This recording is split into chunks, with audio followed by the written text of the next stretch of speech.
What is going on, guys? Sorry, it's been quite a minute since I did a video, and I've just been super busy with life stuff. When we got back, just been busy with work, getting stuff done on all three of the cars. So we got some updates for the Mustang, got some updates for the Ranger, which I'm going to be talking about in this video, and we've got some updates for the Fiesta that I'm going to talk about in the next few weeks to the next month. Got a lot of stuff planned in 2022. Just want to say Merry Christmas, Happy New Year. If you're watching this video before January 1st, 2022.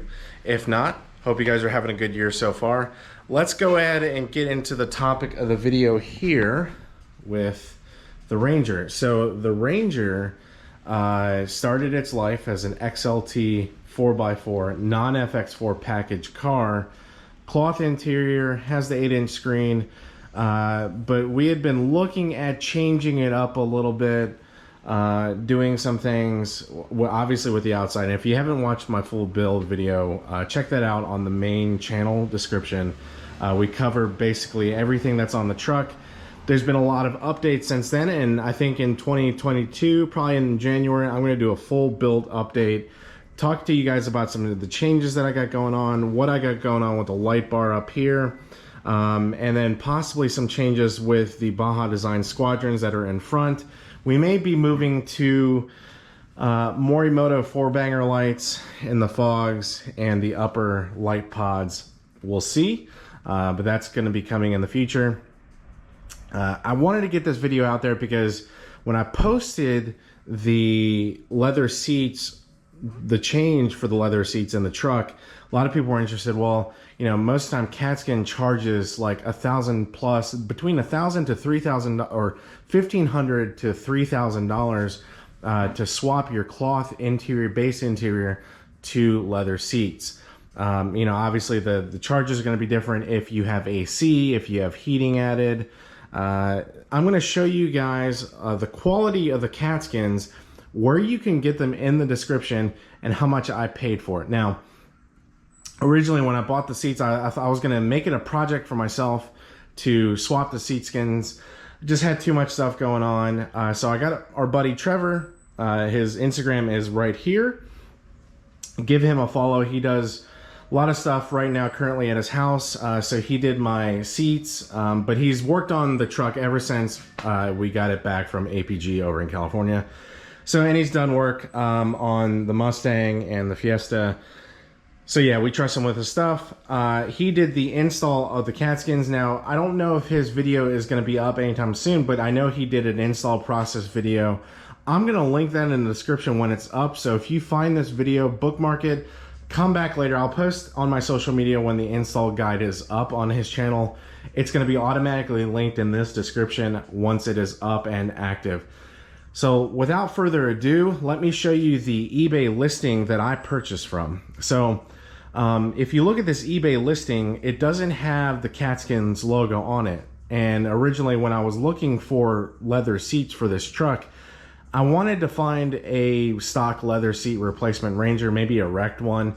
You know, it's 2019, we're about to hit 2022. Maybe there were some wrecked Rangers on, you know, local, you know, junkyards that I could pull from. So I was looking for stock seats that I could just swap in without doing the skins. Well, I stumbled across this whole skin set from this eBay seller. It didn't say Catskin, so I thought it was maybe like an OEM set of leather seats. Well, they were listed at like $5.99 around then. So I was thinking, well, that's kind of low in price, but they seem brand new. I went deep diving into the seller's eBay profile, and he had Catskin leathers listed for $1,000 plus just for the skins. So I took a leap of faith. I bought the leather skins, and then I messaged the seller, and the seller told me, he was like, well, I can't really list these as Catskins because they're so cheap. I guess as resellers, you can't list them as Catskins if they're going to be that cheap. So I decided, I was like, well, let me go ahead and buy these. Let me see how these work out. And he gave me a, oh, look who's here. Hi. You decided to come join the video. Where's my shoe? What do you mean? Where's my other football? I don't know. I purchased the seats, and I talked to him, and he was like, well, yeah, we can't sell these as Catskins on the eBay listing because of some type of contract that they have. Cool. And then I noticed the seller had carbon fiber heated seat elements that we could add for like $80 for the pair. Here's the eBay listing. I'm going to list that also in the description. So I purchased all of them. I think all in we were at like 600-ish or so, like right around $700 for the heating elements for the Catskins. So when they arrived in a Catskins box. The Catskins box was unopened. I cracked them open. I have a picture, I think. I'll go ahead and show you what it looked like when I opened the box right here. And everything looked legit. It had the door panel skins, everything. So I took the Ranger off to Trevor, and he went and did his work. Now, it's been complete for a few days. Now, I'm going to show you guys the interior of the truck. He did install these in his house, and he also used a steam cleaner to get a lot of the... He used a steam cleaner to get a lot of the wrinkles out of it. He took his time. So let's go ahead and take a look at the seats. All right. So here's the inside. Here's the driver's, obviously. Looks really good. There were a few wrinkles over here, but they're working themselves out, and it looks OEM, but better. The quality is really nice. So when it comes to the leather thickness, now let me come back to this real quick. If you look at the leather on it's on wide view, so you're going to be in the video anyways. If you take a look at the leather of the S550, so S550 leather, this seat's been modified by a shop, has my stitching on it, but this leather is kind of I wouldn't say thinner, but it's a smoother texture. It's softer. It's a softer leather on the Mustang S550 seats. I would say it's probably more prone to tearing.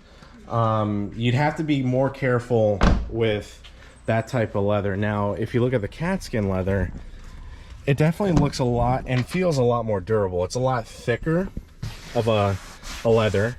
The stitching is solid. It feels really good. I would say it's very close to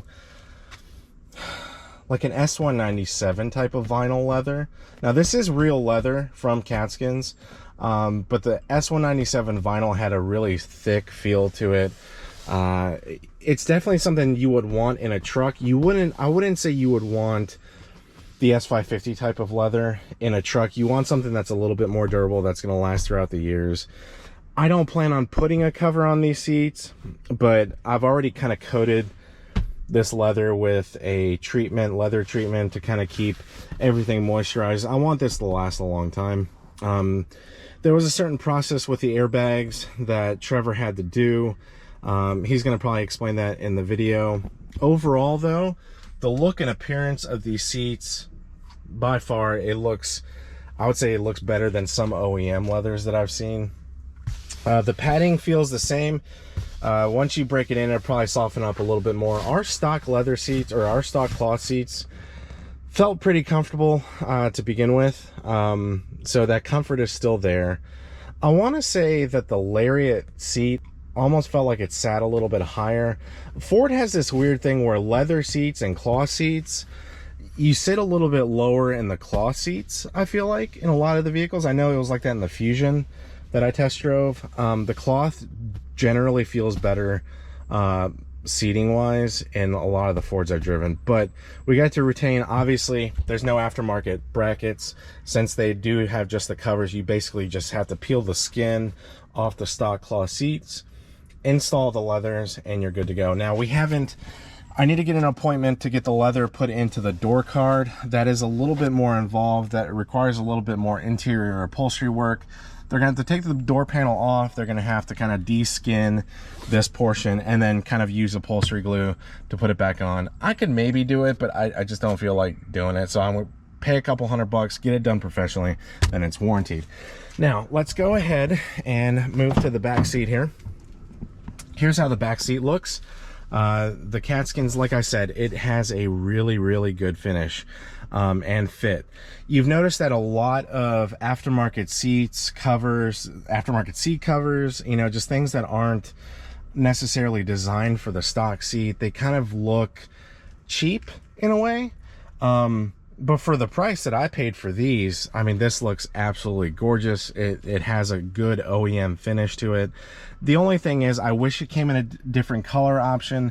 Obviously, you can go to CatSkin and get whatever color design you want, but for the price that I got these for, black with this white stitching was pretty much the only option, which I'm okay with. It's better than if it was like a red. I don't know if Julie would have been on board with more of a red seat inside of this truck. It definitely wouldn't have matched. So the black is kind of a nice color that looks OEM that you're not going to really get tired of. They do include, obviously, the covers for the back headrests, and it covers this as well. So this gets changed out. Super happy with this finish. I mean, if you look at it, it looks like the truck came with this, and just adds a little bit more of a premium feel inside what would be a more generic base level truck when it comes to interior stuff. So if you look at my dash is like an OD green, painted by SSR Collision. So it kind of works, it ties in really well without standing out too much inside the truck. Now, when it comes to the heaters, here is where, if you see these switches down here, easily accessible. These are the switches that came with the heating elements. Trevor asked me if I wanted them here. I said, yeah, that works. You could turn them on.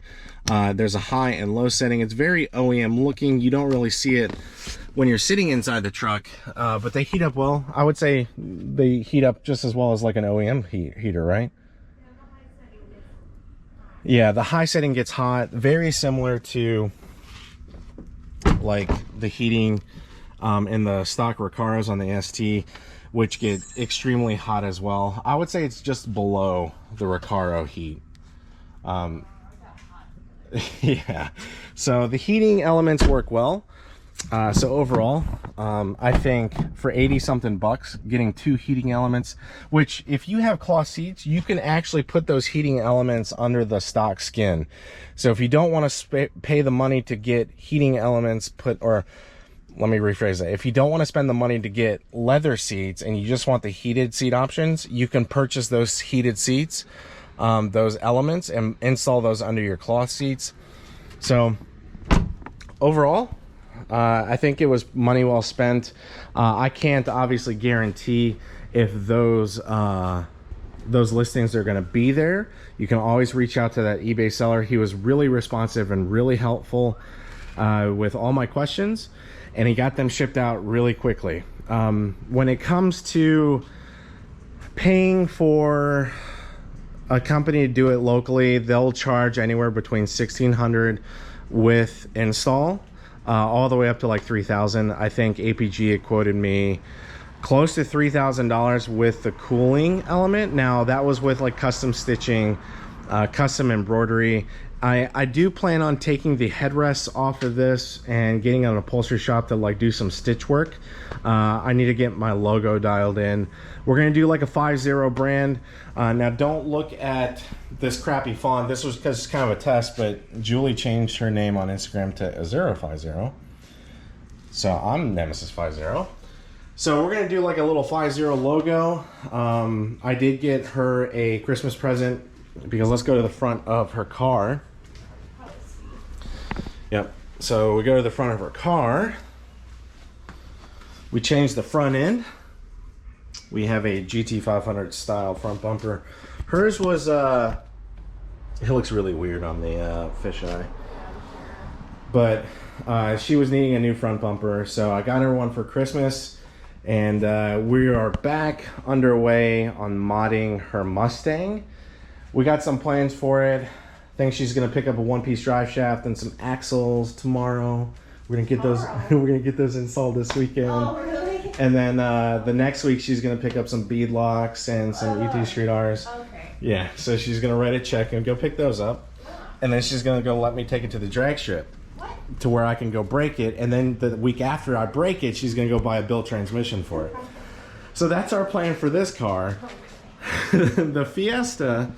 Hopefully by February I'll have the hybrid turbo ordered for that. Hopefully.